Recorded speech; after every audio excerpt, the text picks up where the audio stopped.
আসসালামু আলাইকুম। আমরা অ্যাপেক্স বায়ো ফার্টিলাইজার এবং বায়ো পেস্টিসাইডের পক্ষ থেকে আপনাদেরকে শুভেচ্ছা স্বাগতম জানাই। যে apex bio fertiliser and bio pesticide বাংলাদেশে কেমিক্যাল ফার্টিলাইজারের প্রবণতা কমিয়ে বায়ো ফার্টিলাইজার এবং বায়ো পেস্টিসাইডের দিকে মানুষকে উদ্বুদ্ধ করার লক্ষ্যে বহুদিন যাবৎ কাজ করে আসছে। এটা ল্যাব পর্যায়ে, বর্তমানে আমরা এটার ফাইনাল প্রোডাক্ট হিসেবে ফিল্ড পর্যায়ে চলে আসছি, যেটা বাংলাদেশে সয়াবিন একটা গৌণ ফসল হলেও এর ব্যবহার এবং এর উপকারিতা ব্যাপক হয়। নডুলেশনের জন্য ইনোকুলামকে বাজারে নিয়ে আসছে। আসসালামু আলাইকুম, বিসমিল্লাহির রহমানির রহিম। অ্যাপেক্স বায়ো ফার্টিলাইজার একটি প্রাইভেট অর্গানাইজেশন, এটি অ্যাপেক্স হোল্ডিংসের একটি প্রতিষ্ঠান। এখানে 2011 সাল থেকে বাংলাদেশে প্রথম বায়ো ফার্টিলাইজার প্রোডাকশনের জন্য আমাদের প্ল্যান্ট সেট আপ করা হয় 2015 সালে। তখন থেকে আমরা কাজ করতেছি। আমরা বাংলাদেশে কমিটেড টু গ্রিন বাংলাদেশ হিসেবে সয়েল ফার্টিলিটি বৃদ্ধির জন্য সারা বাংলাদেশে কাজ করতেছি। আমাদের প্রথম বায়ো ফার্টিলাইজার অ্যাপেক্স রাইজোপেক্সেস, এটি সয়াবিনে কাজ করে। আমরা এটি 2020 সালে আমরা সার্টিফিকেশন পেয়েছি। সেই অনুসারে আমরা এখন বাজারজাতকরণে যাচ্ছি। এটা হচ্ছে আমাদের রাইজোপেক্স প্রথম প্রোডাক্ট। আমাদের এছাড়াও টাইকোপেক্স, প্রোবেক্স, রুটোপেক্স আর অনেক প্রোডাক্ট আছে যেগুলো আমাদের সার্টিফিকেশন পাইপলাইনে আছে। তো রাইজোপেক্স হচ্ছে একটি ফার্টিলাইজার যেটি সাধারণত সয়াবিনের উপরে কাজ করে। এটা সয়াবিনের নডিউল তৈরি করে এবং নাইট্রোজেন সংবর্ধন করে।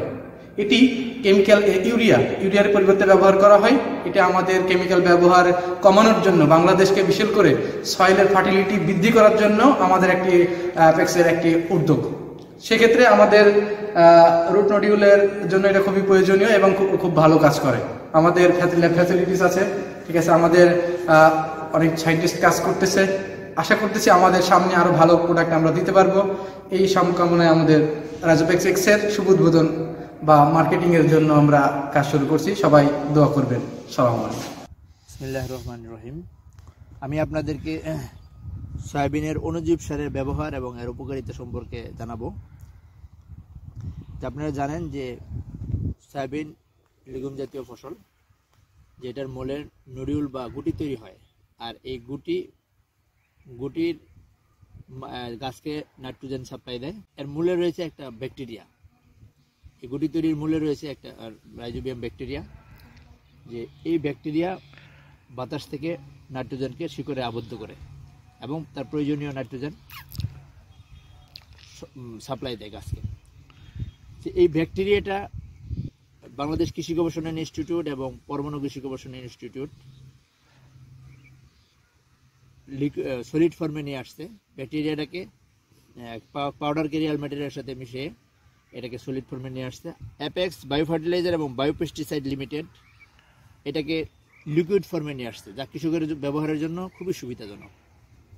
যে এখানে আমার হাতে যেটা দেখতেছেন, রাইজোপেক্স এক্স নামে সয়াবিনের অণুজীব সারের একটা বোতল। এখানে 150 ml অণুজীব সার আছে। যে এটা প্রতি কেজির জন্য 25 ml। আমরা যদি দেখি যে এই খাপাটা সাধারণত 3 খাপাতে 25 ml এর মতো হবে। আমরা এটার ব্যবহারটা যদি আপনাদেরকে দেখাই, যে প্রথমে আপনি বুলে বীজ নেবেন। 1 কেজি পরিমাণ বীজ যদি নেন তাহলে এটার 3 খাপে ব্যবহার করবেন। আর যদি 6 কেজি নেন তাহলে পুরাটাই একবারে ব্যবহার করতে হবে। প্রথমে এটা বোতলটাকে ঝাঁকাই নিতে হবে, ভালোভাবে ঝাঁকাই নেবেন। ঝাঁকা নেওয়ার পরে আপনি এই এটা খুলে নিয়েন। আপনি খুলে নেওয়ার পরে এখন আপনি সূর্যের বিপরীতে বসবেন, কারণ এই যে ব্যাকটেরিয়াটা একটা জীবাণু যেটা ডাইরেক্ট সূর্যের আলোতে আসলে অনেক সময় মারা যেতে পারে, বীজের মধ্যে পড়ে। আপনি ভুলের মধ্যে বীজ নেওয়ার পরে 1 কেজি বীজ যদি নেন তাহলে এরকম তিন মুখা নিয়ে এইভাবে আপনি যে সরিয়ে দিলেন।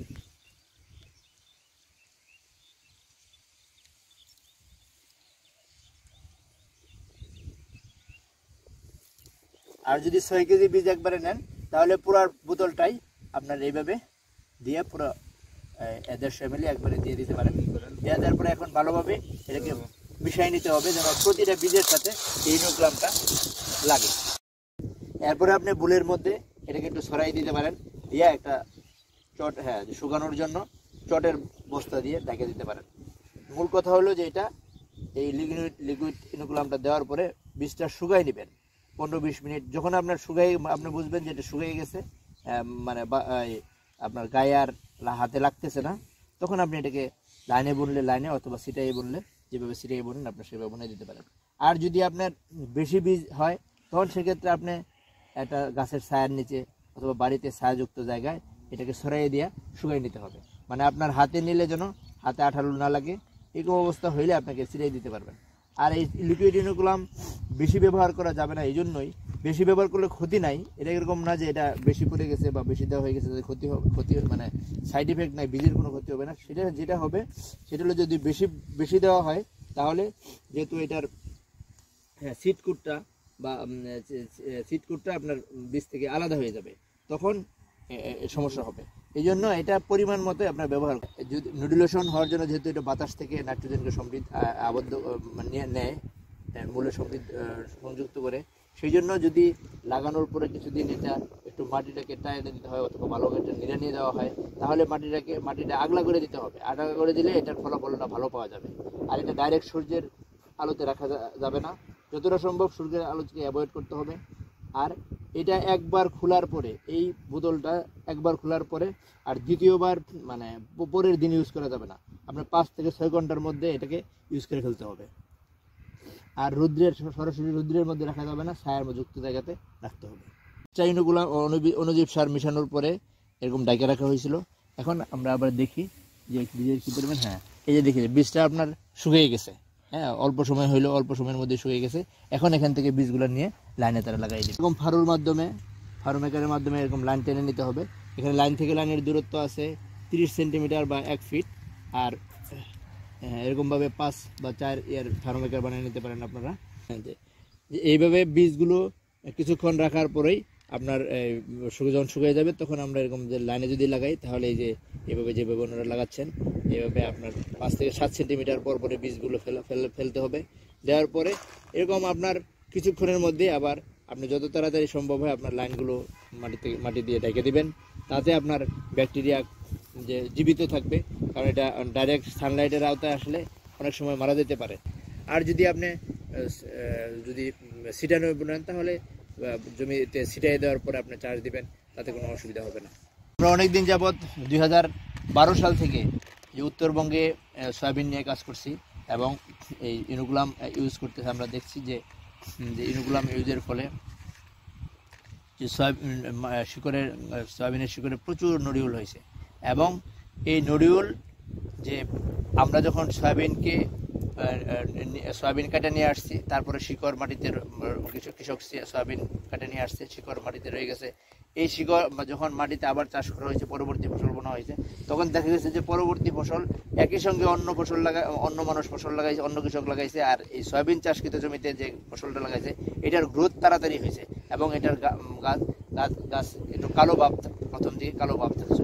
এটা থেকে বোঝা যায় যে কৃষি বিজ্ঞানীরা বলেন যে একটা লিগুম জাতীয় ফসল জমিতে চাষ করা দরকার মাটির উর্বরতা বৃদ্ধির জন্য। আমরা এটা প্রত্যক্ষভাবে লক্ষ্য করছি। এখন আপনাদের প্রশ্ন জাগতে পারে যে এই ইনোকুলাম ব্যবহার করলে কি অন্য সার দিতে হবে না? অন্যান্য নাইট্রোজেন বাদে অন্যান্য সার যে রিকমেন্ডেশন আছে সেই অনুপাতে দিতে হবে। আর নাইট্রোজেনের ইউরিয়ার ক্ষেত্রে যে ইনোকুলাম যদি আপনার ভালোভাবে ব্যবহার করতে পারেন, তাহলে ইউরিয়া সার না দিলেও চলে। যদি আপনার মাটির উর্বরতা একটু কম হয়, তাহলে প্রাথমিক পর্যায়ে আপনি লাগানোর কয়েকদিন পরে, হ্যাঁ, মাটিতে যখন একটু দিবেন, মাটিতে নিড়াই দিবেন, তখন হালকা পরিমাণে ইউরিয়া দিতে পারেন।